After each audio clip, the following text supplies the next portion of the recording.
So let's talk a little bit about David Price's contract. You negotiated with the Red Sox. It's the largest pitcher's contract in MLB history.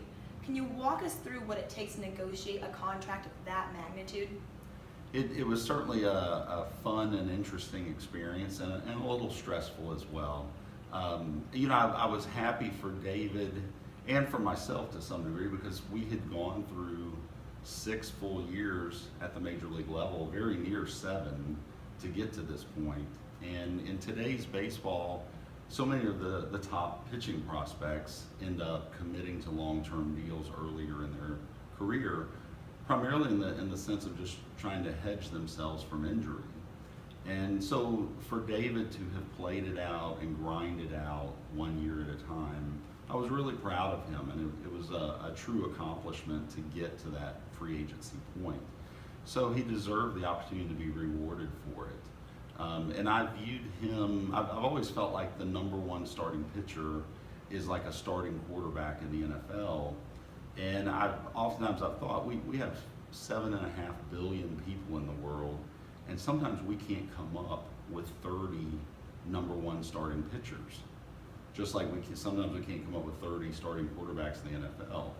And when you think of it in that sense, that if we can't come up with 30 out of 7.5 billion, those guys must be pretty valuable. And that's who David's been. He's been a workhorse. He's been a #1 starter from the day he stepped on the field with the Tampa Bay Rays. And it was time for him to be compensated for it. It was fun for myself to have teams courting us. It was interesting to be in that part of it. So although I've had free agents that were desired by clubs in the past, never of this magnitude. And so it was fun to go through that part. But then once we got a little deeper into it and found who truly was serious and who was going to be a contender, it was a unique and somewhat stressful experience to try to maneuver my way through there as to what was going to be the best situation for David, not only in the sense of getting the maximum dollar, but also putting him in a position to where he would be happy. And I tell you, as a side note, as David and I were discussing the teams, I did some homework and I realized that no pitcher since the designated hitter came into the game in 1973, no pitcher had spent their entire career in the American League and gone to the Hall of Fame. And so I said that to David, and it tells you a little bit about who David is, because it gave him inspiration to stay in the American League and to attempt to be that first guy. Now, we're a long way from making the Hall of Fame, but I'm willing to bet money on him, and I'm proud of him for making that decision to go in the tougher league, arguably the toughest division in baseball in the American League East, and take on that challenge when he easily could have headed off to a much easier division. So it was neat that factored into what we were doing. And then to set the record for the largest dollar amount, that was just an added bonus. That's amazing. What about the courting process put the Red Sox above everyone else? What did they do that swayed him?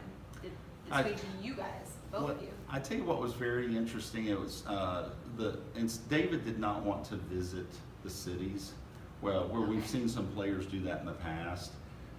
He had nearly 7 full years in the major leagues, so he felt like he had a pretty good idea as to what the ballparks look like in the cities. He had visited almost all.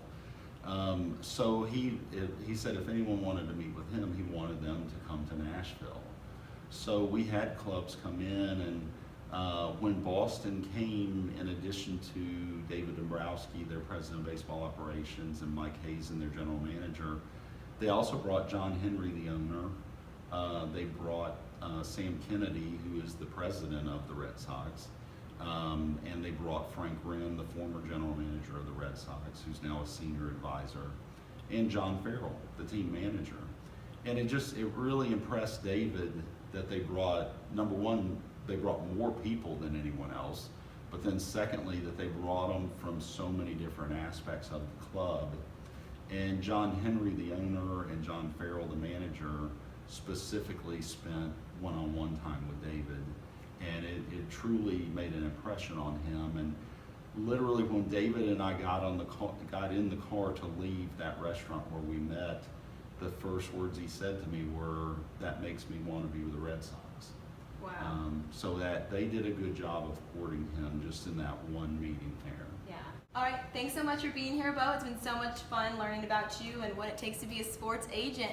Not only a sports agent, but a superstar sports agent. Thanks so much.